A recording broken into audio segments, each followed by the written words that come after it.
모두의 체형 톡톡 구독, 좋아요, 알림 설정 부탁드려요. 월화수목 금금금 열심히 일하다 지친 소리꾼들의 고단함을 달래주는 의미 없는 은희의 노동요 시간으로 이어가겠습니다. 트러스트 원 컨설팅의 차재원 선생님 나오셨습니다. 선생님 안녕하세요. 안녕하세요. 반갑습니다. 야, 수요일에 이어서 금요일도 만나뵙게 됐어요, 쌤. 네, 정말 해피 프라이데이. 이 의미 없는 은희의 노동요. 이 은희 씨한테 제가 어제 연락을 했거든요. 내가 내일 출연하게 됐다. 와우. 키역으로 14개를 그냥 보냈습니다. 그리고 아무런 답이 없었어요. 무슨 의미일까요? 잘 보고 있겠죠? 네, 은희의 노동요 시간 처음 이렇게 대신해 주시는 건데요, 쌤.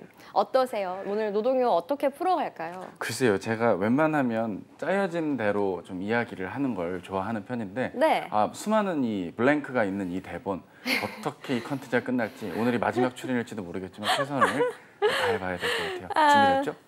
네, 알겠습니다. 쌤의 노동요는 또 뭐 어떤 거를 많이 찾으세요? 그러니까 이 질문이 너무 궁금했는데 정말 레알 노래를 얘기를 해야 되는 답인가요? 네, 뭐 노동요, 아니면 쌤의 고충 이런 것도 괜찮고요. 좋아요. 노래로 말씀을 드리면 이 노동요는 주로 이제 첨삭할 때 듣습니다. 되게 이런 노래를 들을 때 특징은 가사를 이해하면 안 됩니다. 가사를 몰라야 되기 때문에 웬만하면 영어나 제3국어 같은 게 듣기에 좋죠. 그리고 막 몰아쳐야 되지 않아요? 그쵸? 감미로우면 안 돼요. 감미로우면 하던 걸 멈추고 음악을 듣게 되죠. 그러니까 저는 개인적으로는 잘 모르시는 노래, 숨어 듣는 노래를 좋아하는데 너무 올드한 노래라 좀 추천드리기가 좀 민망합니다만 그 예전에 프랑스 DJ 출신의 노래가 있어요. 그 모조라는 그룹이 있었어요. M-O-D-J-O, 모조. M-O-D-J-O. 노래 제목은 Tonight. Lady, hear me tonight. 이 가사가 계속 반복됩니다. Lady, hear me tonight. Lady, 이 노래가 반복되면서 무아지경의 첨삭과 노래 이렇게 구분이 되면서 일에 집중을 하게 되는 것이죠. 힘이 필요할 때 제가 한번 들어볼게요. 오늘 좀 많이 들어봐야 될 것 같아요. 한번 가시는 힘내서. 길에 한번 스포티파이나 들어보십시오. 힘내서 또 주말 잘 보내보도록 하겠습니다. 알겠습니다. 이렇게 해도 되는 거겠죠, 지금? 노동요 시간으로 이어가 보겠습니다. 재원쌤, 일을 하다 보면은 자연스럽게 어떤 동료와는 친분이 생기기도 하고 또 어떤 동료는 좋아하기도 하고 싫어하기도 하잖아요. 직장 동료와 친분은 어디까지 유지해야 된다고 생각하세요? 글쎄요, 저는 이제 이전에 직장 경험이 한 7년여간 있다가 거의 8년 가까이 있다가 이렇게 나온 입장에서 되돌아보면 덧없다라는 생각을 하게 됩니다. 정말요? 왜냐면 다들 이제 바쁘고 살아오는 일하는 환경 자체가 달라지면 자연스럽게 좀 소원해지는 것도 없지 않아 있기 때문에 친분은 어디까지나 그냥 적당히 서로에게 딱 익스큐즈 할 수 있는 선에서 유지되는 게 이별이라는 표현은 그런데 관계가 좀 소원해진 이후에도 정기적으로 끈끈하게 유지가 될 수 있는 것 같아요. 어떠신가요? 제 친구들 중에서 저는 동기로 같이 입사한 친구들이 없거든요, 이제. 근데 제 친구들 중에서 단체로 막 10명 정도로 같이 입사한 다른 대기업 친구가 있는데 그 친구는 자기가 퇴사를 하고 나서도 그 동기 집단과 같이 어울리고 하더라고요. 그게 좀 부러웠었어요. 아무래도 인원수가 좀 있다 보니까 어울릴 수 있는 본인들의 문화가 있고 동기들과의 그런 끈끈한 유대감이 있는 것 같다라는 생각도 들었어요. 유대감의 끝에는 공공의 적이라는 존재가 늘 있기 때문에 또 잘 유지가 되는 게 아닐까 생각하네요. 저는 공공의 적이 없어서 그랬나 봐요. 너무 착해요. 맛있는 것만 먹고 그냥 신나게 놀고서 그냥 이제 선후배들과의 관계가 또 돈독한 만큼 동기가 없지만 또 유지되는 거 아니겠습니까? 네, 맞습니다. 선후배들과 좀 끈끈해질 수 있도록 공공의 적을 한번 만들어 볼까요? 글쎄요, 저는 한 명밖에 안 떠는 같은 사람 떠오르시는 거예요? 네, 알겠습니다. 잡코리아가 직장인을 대상으로 회사 동료와 우정에 대해서 조사를 했습니다. 직장인 849명을 대상으로 설문조사한 결과 회사 동료와 친구가 될 수 있다고 생각하는지 질문에 직장인 중 62.4%가 동료와 친구가 될 수 있다고 답했습니다. 동료와 친구가 될 수 있다는 답변은 20, 30대 직장인 61.7%보다 40대 이상 직장인인 66.4%들에게서 높게 나타났는데요. 재원쌤, 직장 동료와 친구가 될 수 있다는 건 남자와 여자가 친구가 될 수 있다, 이런 문제랑 좀 결이 비슷한 게 아닌가요? 글쎄요, 이게 대본에 의존해서 말씀을 드린다는 것이 아니라 실제로 일을 하다 보면 나와 동종의 그리고 네. 동일한 역할을 하는 사람들과 조금 아무래도 유대관계라는 게 생기기 마련입니다. 네. 하지만 엄밀히 말하면 이거는 남녀 간의 친구 사이와는 어떤 면에서는 결이 같지만 또 어떤 면에서는 결이 좀 다를 수가 있거든요. 오호, 어떤 확실하게 뭐 면에서요? 이분법으로 네. 친구다 아니다 이렇게 나뉘는 게 일반적이라고 한다면 예. 이 직장 안에서는 정말 절친일 수도 있지만 그냥 업무적으로만 잘 맞고 성격적으로 안 맞는 분들도 제법 있거든요. 그래서 이거는 어디까지나 뭐 양비론적으로 나눠서 친구다 아니다 이렇게 나눈다기보다는 매우 친구일 수도 있고 적절히 일할 때는 아주 좋은 동료일 수도 있고 네. 완전 아닐 수도 있고 이렇게 좀 나누어서 좀 더 세분화한다는 점은 약간의 차이가 될 수도 있고요. 네. 이 그 40대 이상 직장인들에게 높게 나타났다 이 부분은 굉장히 공감이 가는 그런 부분입니다. 오. 저도 이제 주변 지인들을 만나러 이제 뭐 평일 저녁에 회식을 할 수 있는 뭐 그런 사람들이 많이 가는 을지로라든지 사당 이런 부근에서 사람들을 만나다 보면 유독 40대 이상 직장인 분들이 굉장히 끈끈하게 본인들끼리 회포를 푸시는 모습들 그리고 그 안에서 행복해하는 모습들을 보면 확실히 이 연령대적인 부분도 확실히 본인이 친구가 될 수 있는 부분들의 어떤 바운더리가 좀 낮아지는 게 아닌가 이렇게 또 생각을 해봅니다. 아무래도 20, 30대 직장인들은 이전에 학교에서 맺었던 그런 인연 관계들 네. 아니면 뭐 친구 관계, 뭐 다른 동아리 활동들 그런 데서 좀 같이 그렇죠. 끌어다 오는 것 같고 40대가 그리고 되게 또 되면 자기 좀 개발도 멀어지잖아요. 해야 되니까 그렇죠. 예. 그런 부분과는 다르죠. 네, 맞아요. 그런 점에서 좀 영향이 있는 것 같습니다. 쌤은 직장 동료 중에서 친구처럼 지내는 분도 계세요?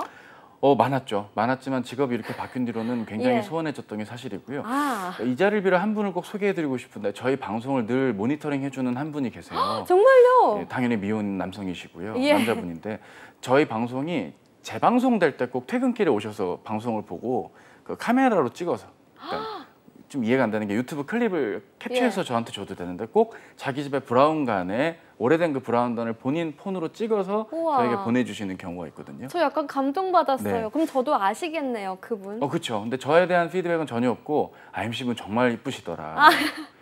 실물도 그러냐. 답을 안 하는 편입니다. 네. 네. 애청자라고 당황스럽죠. 하시니까 또 반갑고 또 감사합니다. 이제 예. 준영 씨라고 하는데 준영 씨한테 응원의 한 말씀 좀 해주세요. 준영 씨, 네. 앞으로도 많이 시청해 주시고요. 앞으로도 많이 응원해 주시면 감사하겠습니다. 이 모두의 채용을 애청해 주시는 우리 시청자분들께는 또 정말 감사한 마음이 있거든요. 그쵸. 예, 직장 잘 앞으로도. 다니는데도 이 프로를 시청하는 이유가 또 이렇게 있는 거 아니겠어요? 직장을 다니시는데도. 그렇죠. 매우 다니고 있죠. 네. 10년 차예요. 이직을 꿈꿔보시는 건 어떨까요? 이직을 전혀 생각 안 하는데도 이 방송을 애청하고 계세요. 네, 좋습니다. 쌤, 근데 여자분들은 또 없으셨어요? 좀 친하게 지냈던 여자분들은요? 당연히 있죠. 왜냐하면 저는 홈쇼핑 회사 출신이다 보니까 여자 동기분들이나 선후배들이 훨씬 많으셨어요. 근데 네. 이제 대부분 여성분들은 이제 결혼을 하시게 되면 자연스럽게 육아와 출산 그리고 개인적인 또 다른 네트워크들이 더 있으시다 보니까 네. 일적인 연결고리 외에는 잘 마주할 일들은 사실 좀 적은 게 사실이죠. 그렇군요. 동료랑 친하게 되고 또 어떤 부분에서는 좀 친하지 않게 되고 약간 네. 좀 회사에서도 갈리는 것 같은데 그렇죠. 보통 어떤 분들이랑 많이 친하게 되시는 것 같으세요? 친하다의 기준은 얼굴을 한번 붉히고 파이트 했느냐의 여부가 직장에선 좀 저 기준으로는 의미가 있는 것 같아요. 대부분은 뭐 좋은 관계, 이야기가 통하고 뭐 끈끈한 유대감 이런 것들을 생각하기 쉽지만 오히려 일적으로 치열하게 좀 뭐랄까요? 다퉈봐야 된다거나 아니면 뭔가 상대방의 입장을 모른 채 자기 주장만 폈다가 뒤늦게 알게 되어서 좀 더 미안해지고 일을 또 같이 좀 마무리하는 뭐 이런 과정 끝에 좀 더 끈끈해지는 유대감이 있는 게 아닐까. 또 우리 여성 동기분들이나 여성 선후배분들과 같이 일을 하다 보면 일적으로는 정말 나이스하게 일 처리를 하셨던 것들이 되게 많은 영향을 받았거든요. 왜냐면 남자분들의 경우는 뭐 끝나고 뭐 술을 한잔 하자. 뭐 저 담배 안 피는데 담배 한 번 피러 가자. 뭐 이런 것들이 좀 어떤 의미에서는 지금 본질은 요건데 왜 자꾸 사이드의 것들을 이야기하면서 왜 일에 대한 어떤 논의라든지 진행이 안 될까라는 걸 비교한다면 그런 면에서는 확실히 업무적으로는 여성분들과 일할 때가 훨씬 더 나이스하게 처리됐던 게 기억이 납니다. 비 온 뒤에 땅이 굳는다 이런 생각이 드네요. 되게 멋있는 표현이었어요. 좀 멋있었어요. 네네. 감사합니다. 잡코리아가 직장인 849명을 대상으로 설문조사한 결과 이제 직장인들이 보통 동료와 친해진 계기는 함께 업무를 하다 보니까 자연스럽게 친해졌다.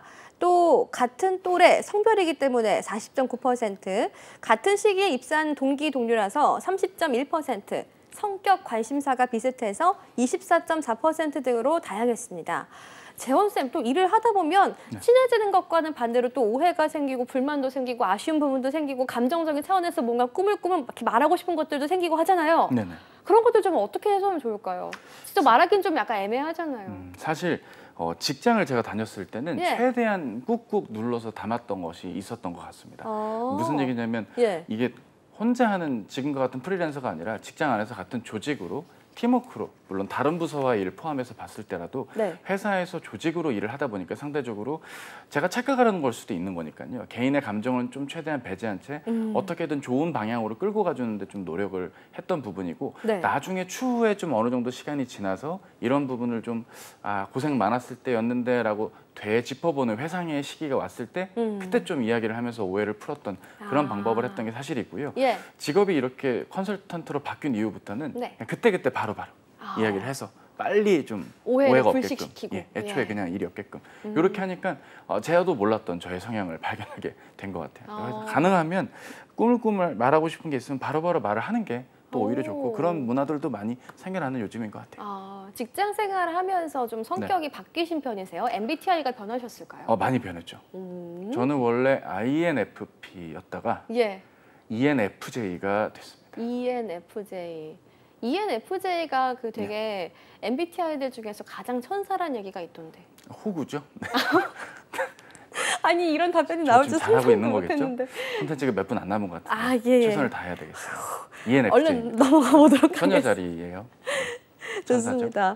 네, 쌤, 근데 또 같이 일하는 동료한테 회사에서 아니면 사적인 그런 고민거리들을 말하게 되는 경우가 있잖아요. 이런 거에 대해서 좀 어떻게 생각하세요? 저는 인사팀 일도 그 직장 후반부에 해봤기 때문에 기억이 나는데 예전 같으면 이런 걸 얘기하는 게 좀 부끄럽고 괜히 내가 남에게 허점을 보이는 건 아닐까라는 좀 생각도 들었는데 왜냐면은 의외의 사람들도 있거든요. 나는 이 사람한테만 하려고 했던 얘기인데 이 사람이 뒤에서 스피커처럼 얘가 이러면서 막 이야기를 던지는 것들 그렇죠.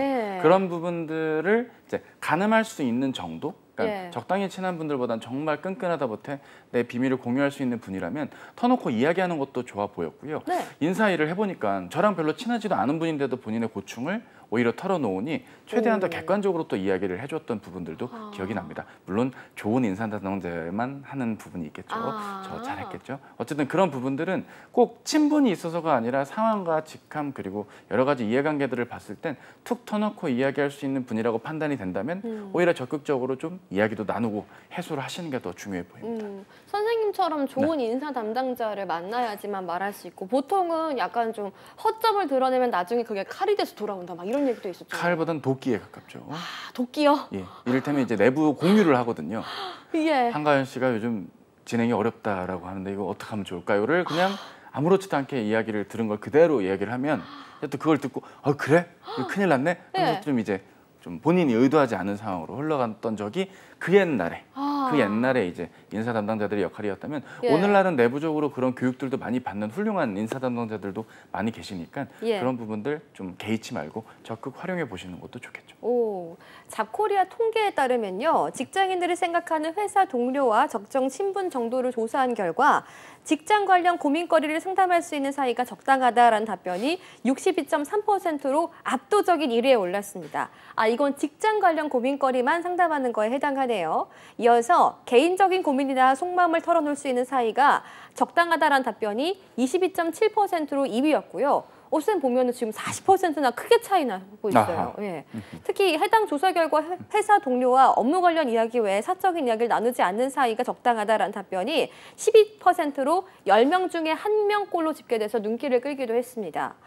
쌤, 이 직장 동료에게 속마음을 털어놓는 건 좋은데 그걸 이용해서 다른 사람한테 좀 이렇게 스피커처럼 퍼지거나 하면 큰 위험이 되잖아요. 아무래도 그러다 보니까 지금 62.3%는 직장 관련 고민거리, 이어서 22.7%가 사적인 고민거리로 이렇게 나온 것 같아요.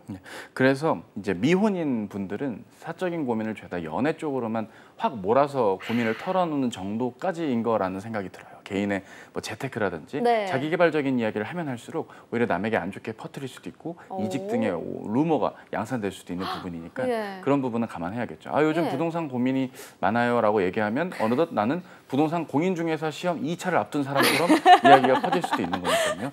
마지막에 드디어 하나 제가 건졌네요. 그래서 이런 부분들은 우리가 잘 유의하는 게 필요하지 않을까 생각을 해보게 됩니다. 선생님, 저 한 가지 더 여쭤보고 싶은 게 있었어요. 네네. 회사에서 꼭 이 정치질하는 사람이 있더라고요. 그런 사람들을 어떻게 대처하는 게 현명할까요? 직장인들이 직장인 드라마를 좋아했던 이유는 네. 정치질하는 빌런을 정치질로 되갚아줬기 때문에 카타르시스를 느꼈던 것이 사실입니다. 예. 제가 퇴사하기 전에 그걸 못 해본 게 참 한이 되는데 사실 그런 너무 극단적인 방법보다는 무대응 혹은 보다 더 다른 방법으로 정치질을 예. 극복할 수 있는 실력 키우기 정도가 그나마 좀 현실적인 방법이고 네. 오늘 이 컨텐츠에서 제가 해야 될 마지막 답변이 아닐까라는 현명한 마무리로 오늘 내용을 줄여야 될 것 같습니다.